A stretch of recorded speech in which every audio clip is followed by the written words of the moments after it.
Buenas noches. Antes que nada, quiero aclarar un par de puntos antes de comenzar este relato.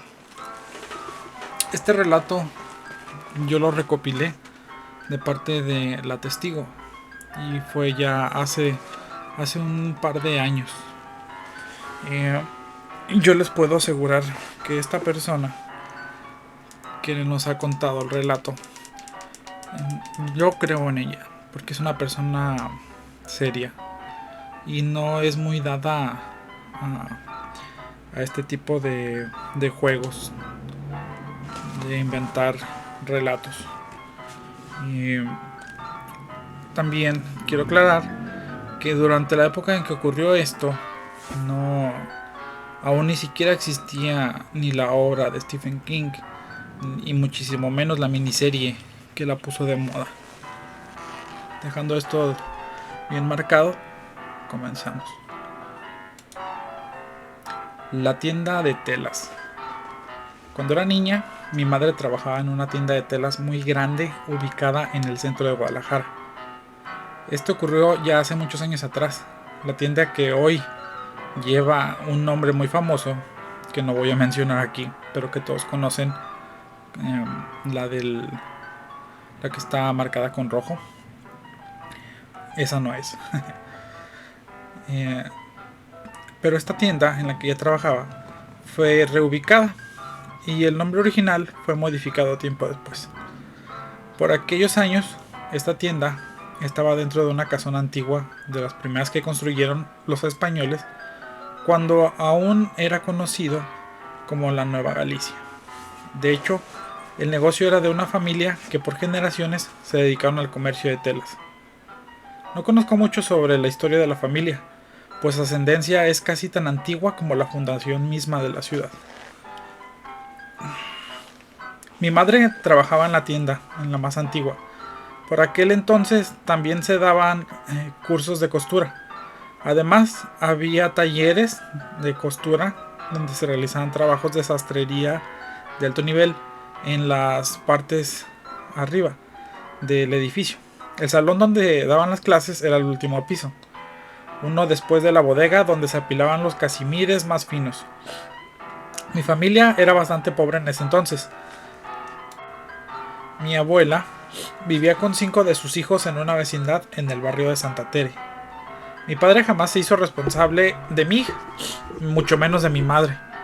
Por aquel entonces las personas eran más intolerables y cuando mi madre se le notó más el embarazo, le echaron de la casa.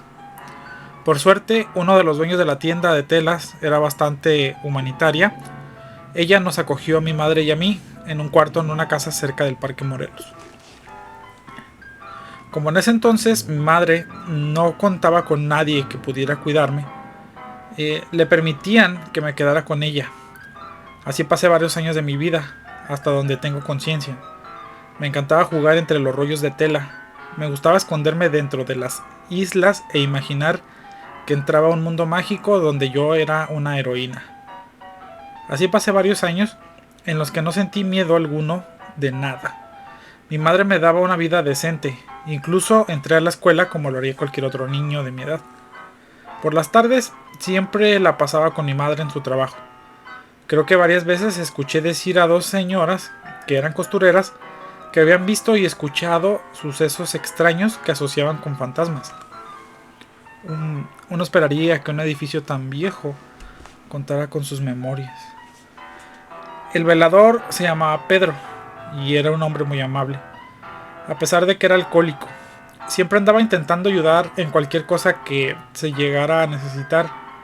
Él era quien más hablaba sobre apariciones y sobre todo decía que no sentía miedo ante nada. Era el tipo de persona que juraba haberle ganado al mismísimo demonio en las cartas, además de haber atado a un par de brujas mientras se transformaban en animales. Historia que cuando eres niño logras creer de inmediato. No obstante, en manera que vas creciendo, comienzas a cuestionar todo. Pedro hablaba mucho sobre un ente extraño que se materializaba en una habitación donde se guardaban vestidos de novia, que no habían sido reclamados. De hecho, De entre todos los cuartos y bodegas de aquella casona antigua, era esta la que más miedo daba, ya que muchos de esos vestidos estaban puestos en maniquíes tan antiguos que habían perdido la mayor parte de su rostro. Y una vez que me encontraba jugando allí, un maniquí de esos se movió solo. Cuando le conté a mi madre lo ocurrido, me dijo que pudo haber sido posible que estuviera mal acomodado y al resbalar me agarró por sorpresa. Yo quise creerle a mi madre, pero lo cierto es que el movimiento fue desde la cabeza. No fue como si solo se cayera por la fuerza de gravedad, sino que la figura, como un movimiento casi natural, idéntico al de cualquier ser humano, es difícil de explicar, ya que no es nada parecido a las escenas de las películas de terror, donde exageran los movimientos de origen sobrenatural, cosa que en lugar de dar miedo da risa.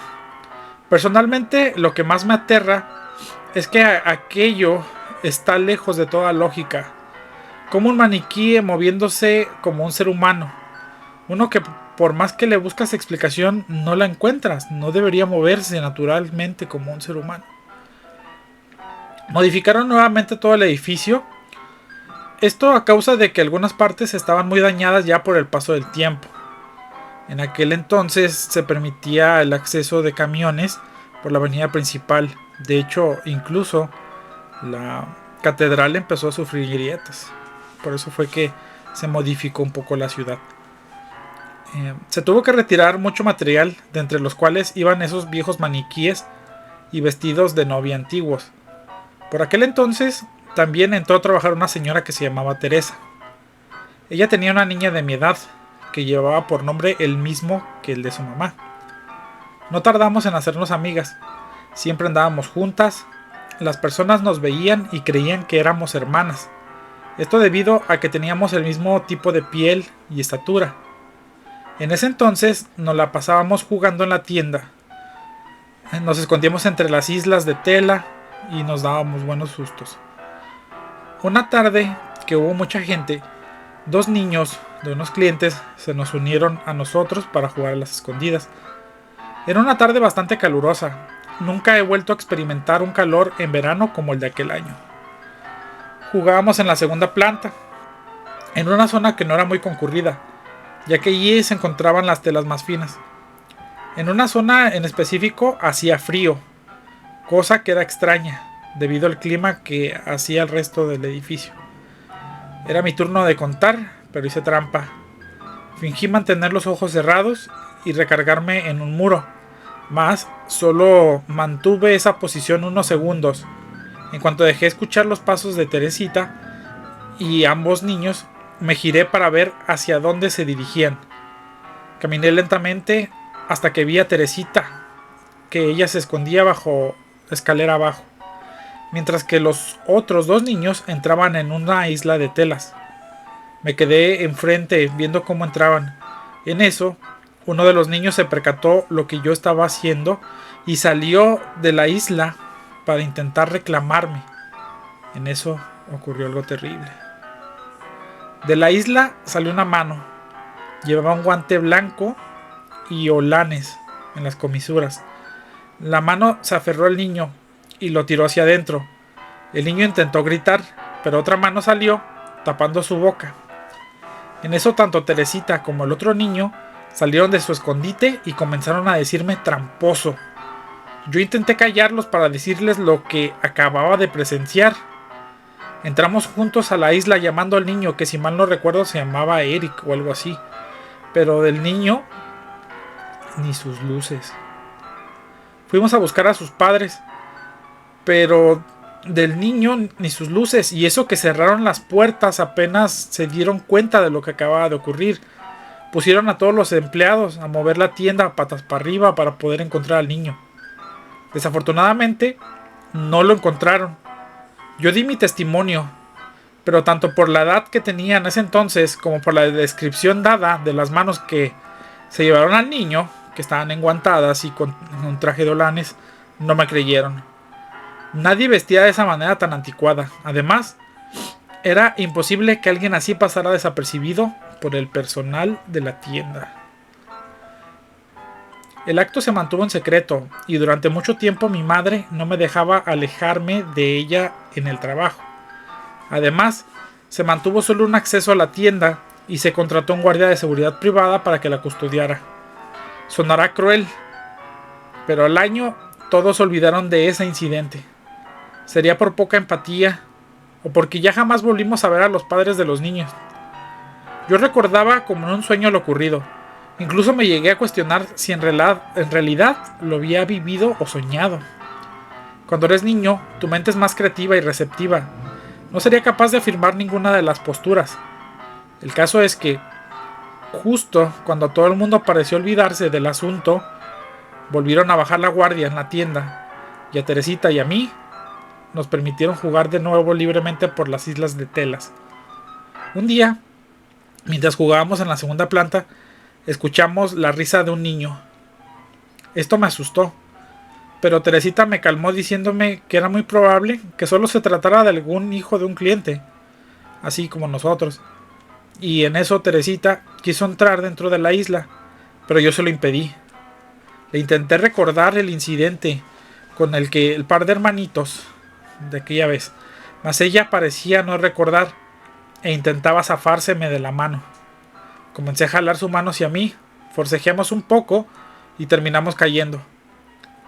Antes de poder levantarme, vi de nuevo esa mano con el guante blanco y su camisa de holanes. Nos hacía señas para que entráramos dentro de la isla.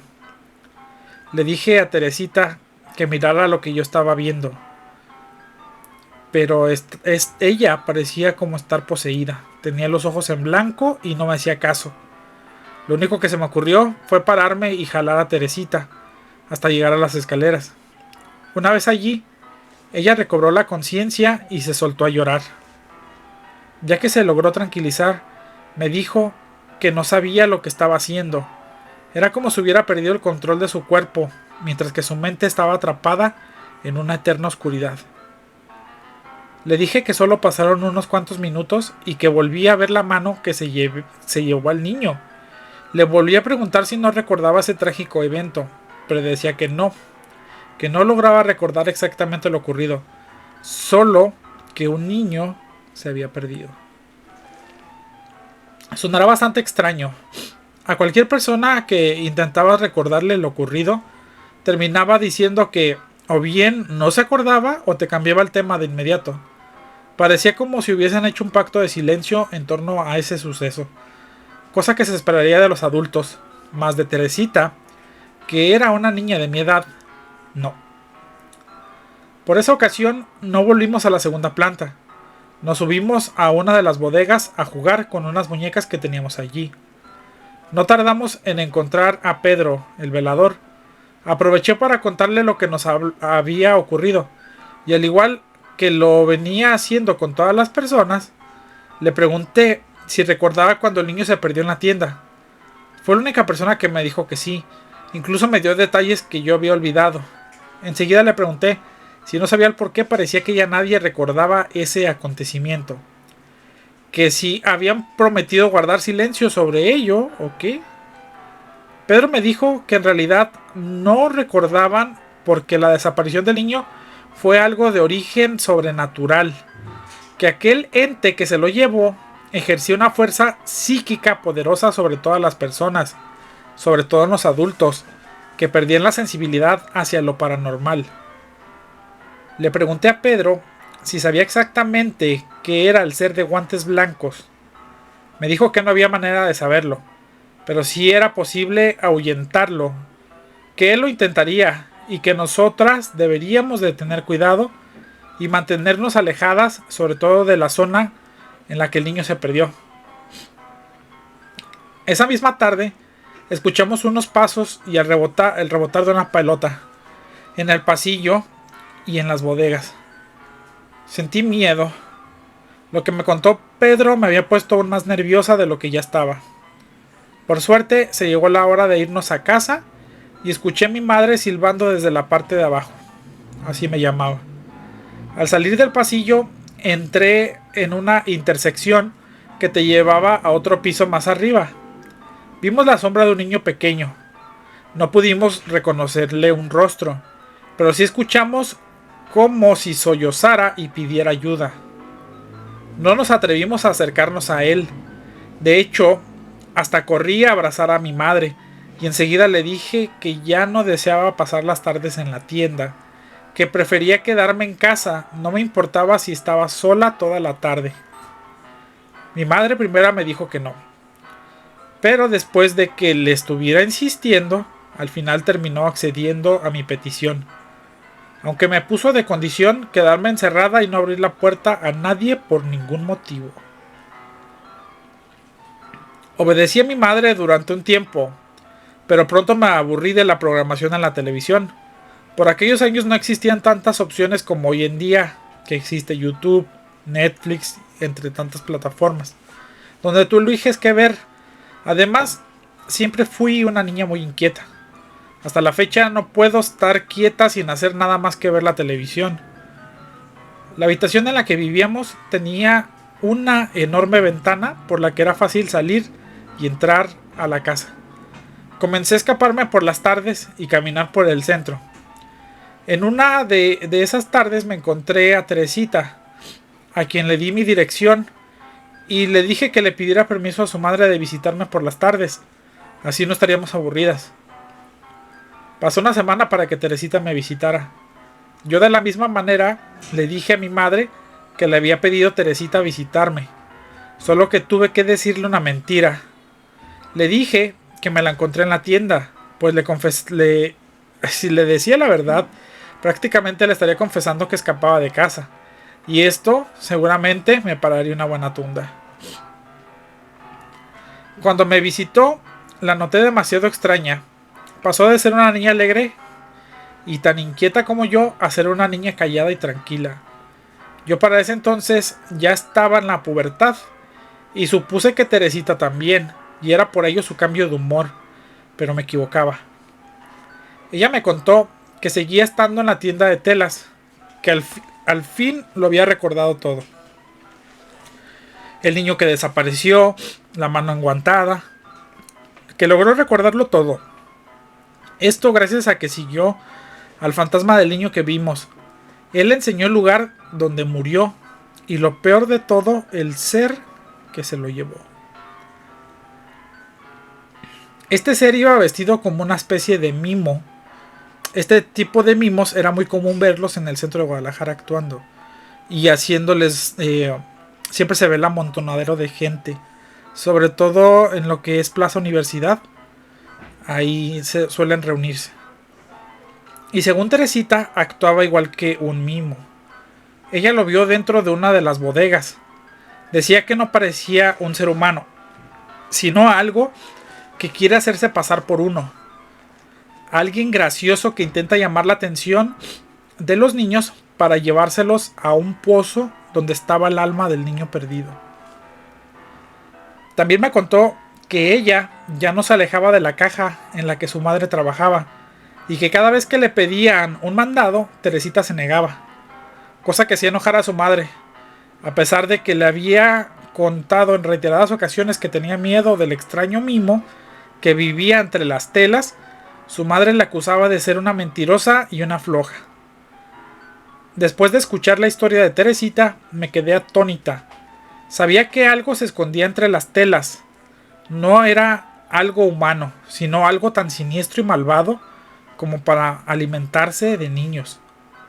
De por sí, ya le tenía miedo a los payasos, arlequines y demás artistas de este tipo, sobre todo a los que se reunían a la plaza y lanzar sus chistes humillantes a diestra y siniestra. Recuerdo que mi madre me prohibía acercarme a este tipo de eventos, ya que decía que en esos lugares se robaban a los niños. Lo que mi mamá no sabía era que no era necesario para encontrarse con un mimo que se robaba a los niños. Este se encontraba en su mismo trabajo. Ahora bien, yo me mantuve alejada tanto como pude de la tienda de telas. No obstante, hubo ocasiones en las que fue inevitable que yo no estuviera allí. En una de esas pocas ocasiones, mi madre me encargó algunas cosas de la bodega en la segunda planta. Yo ya era más grande, tenía 15 años. Me dijo mi madre que ya pronto podría trabajar. Si mal no recuerdo, Teresita y su madre ya no asistían a la tienda. Esto a causa de que su madre se juntó con un señor que se hizo cargo de ellas. Poco a poco las cosas cambian y en la tienda también fue lo mismo. Me sorprendió ver las cosas tan cambiadas. Muchos cuartos que fueron usados como bodegas se cerraron. Lo mismo el taller de costura. Solo quedaron algunas máquinas antiguas. Las demás fueron vendidas. Ese día se me ocurrió entrar al antiguo taller. Todo estaba empolvado en ese momento. Sentí como si aquella tienda de telas, a pesar de los sucesos terroríficos, fuera mi refugio. Y en verdad lo era. Gracias a él, mi madre pudo criarme de una manera decente. Estaba ya por terminar la secundaria. En ese momento, un sentimiento de nostalgia se apoderó de mí y me solté a llorar. No sé si sería porque ya iba entrando a la adolescencia, que me sentía muy sensible, o si el lugar en sí tuviera aquel efecto sobre las personas. El caso es que me senté a llorar cubriendo mi cara y una vez que logré tranquilizarme, noté algo bajo mi pie. Era un cuadro pequeño muy empolvado. Tomé el cuadro entre mis manos, después lo limpié con la ayuda de un trozo de tela que colgaba de una de las máquinas. Entonces lo vi. Era una fotografía en color sepia, muy antigua. Mostraba un mimo, el mimo del que habló Teresita. Llevaba la cabeza calva, la cara pintada de blanco, los ojos completamente negros, sin vida ni ningún reflejo que en una criatura con alma humana sería natural. Mas en esa fotografía el hombre llevaba un traje con muchos solanes, una sonrisa falsa y junto a él 3 hombres vestidos de manera muy elegante. Debido al tipo de fotografía, pude adivinar que la foto era ya bastante vieja. Nunca fui buena en historia, pero deduje que tal vez fuera del siglo pasado. Sentí mucho rechazo hacia la imagen, pues sabía que ese mimo, allí retratado, era el mismo del que hablaba Teresita. Además, ver las manos con guantes blancos y la camisa de satín con holanes, mismas que con las que vi llevarse al pobre niño dentro, hasta desaparecer de nuestro plano de existencia. Arrojé el cuadro contra una esquina. Me pareció una burla de la vida hacia mí. De por sí me sentía sensible y aparecía aquella imagen entre mis manos. Segundos después, como por obra de magia, un cajón de las máquinas se abrió por sí solo, mientras la máquina de coser se activó por sí sola. Cualquier otra persona hubiera salido corriendo ante ese escenario, pero yo lo sentí como un llamado. Creía que algo o alguien deseaba comunicarse conmigo, como si desearan revelarme una terrible verdad. Me acerqué al cajón y encontré un periódico muy viejo. No puedo recordar exactamente la fecha, pero la nota que fue recortada en el periódico, las letras no eran claras. Estaban ya consumidas por el paso del tiempo. Solo algunas imágenes donde estaba aquel mismo acompañándose de alguna feria o circo. Otra cosa que encontré fue un cuaderno igualmente envejecido, el cual la tinta que formaba sus palabras estaban corridas. Esto por la humedad del lugar. Lo único que distinguí fue una sucesión de símbolos extraños. Me imaginé que ese cuaderno tendría notas sobre brujería. Algo extraño en un salón de corte y confección, donde uno esperaría encontrar modelos de cortes y vestidos. En ese momento entró una empleada. Me decía que mi madre me estaba buscando. Guardé la húmeda libreta en mi bolsa y salí del taller. Una vez que me encontré con mi madre, ella me dijo que si yo quería, podía empezar a trabajar en la tienda. Como anhelaba tener mi propio dinero, no dudé en aceptar el trabajo. Aparte, sentí una enorme curiosidad por ver si era posible ayudar al niño y a las demás almas que estuvieran, que haya atrapado aquel ser, a ser libres. Ya que estuve en casa, saqué el cuaderno y revisé lo poco que quedaba legible. Mayormente eran anotaciones de símbolos y medidas del cuerpo humano. Los dibujos estaban muy bien hechos, aunque eran demasiado tétricos. Deseché el cuaderno, pues me daba mala espina mantenerlo en mi poder. En ese entonces no había tanto acceso a la información. Lo único que podías consultar en una situación así era ver a alguna señora que practicara la brujería. Y recuerdo que en el edificio en el que vivíamos, vivía una señora así. Era una mujer ya un poco mayor, a la cual la mayoría de personas le tenían miedo, pero que visitaban muchas personas en auto de lujo y bien vestidas. Recuerdo que una vez vi con ella a un médico al que mi madre me llevaba a consulta, y también llegué a ver a un párroco de la iglesia a la que asistíamos. Pensé en ir a consultarla y tal vez pedirle algo que pudiera servirme como protección. Pues si pensaba trabajar allí, deseaba al menos estar protegida con algún amuleto eh, o alguna oración que pudiera alejar el mal. Fui esa misma tarde a buscarla. La mujer era bastante amable, me llamó por mi nombre. Supuse que lo conocía porque lo habría escuchado por ahí. La mujer tenía una marca de viruela en un ojo. El otro ojo era gris. Llevaba el cabello suelto, todo lleno de canas, a excepción de un mechón negro.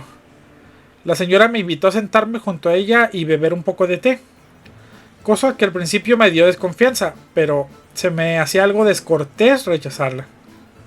Le conté de la fábrica de telas, de la desaparición del niño, del hombre vestido de mimo y la libreta que tiré. La señora me dijo que ese ser no era humano, que tal vez alguna vez lo fue, pero que sus intenciones eran demasiado oscuras, que le hubiera gustado que conservara el cuaderno para saber exactamente a qué nos enfrentábamos. Me dio un par de amuletos y me dijo que como ya era más grande de edad, no tenía que temer, que ese ser buscaba algo en específico y que mientras me mantuviera alejada de la zona en que solía aparecerse no habría problema alguno. También me contó de varias cosas que no entendí hasta que fui más grande. Me dijo que la mayoría de parásitos en el plano astral fueron alguna vez almas humanas, pero que estos seres eran tan malignos que se negaban a trascender y pagar por sus pecados. Entré a trabajar, pero no duré mucho tiempo. La tienda fue movida de lugar y yo conseguí un mejor empleo en una tienda departamental. Mi madre se volvió a casar y yo me distancié de ella. La veía pocas veces, supe que tuvo otros 2 hijos y se fue a vivir con un señor a Puerto Vallarta. El edificio donde anteriormente estaba la tienda de telas fue remodelado. Escuché el rumor que encontraron varios huesos y un vestuario con ropas como de payaso en el sótano. Esta noticia me dejó más preguntas que respuestas. Actualmente el edificio y la marca de tienda de telas no existe más. Fin. ¿Cómo ven este caso? Uno podría sacar conclusiones o uno podría tachar de que fue todo mentira. Yo le creo. ¿Y usted?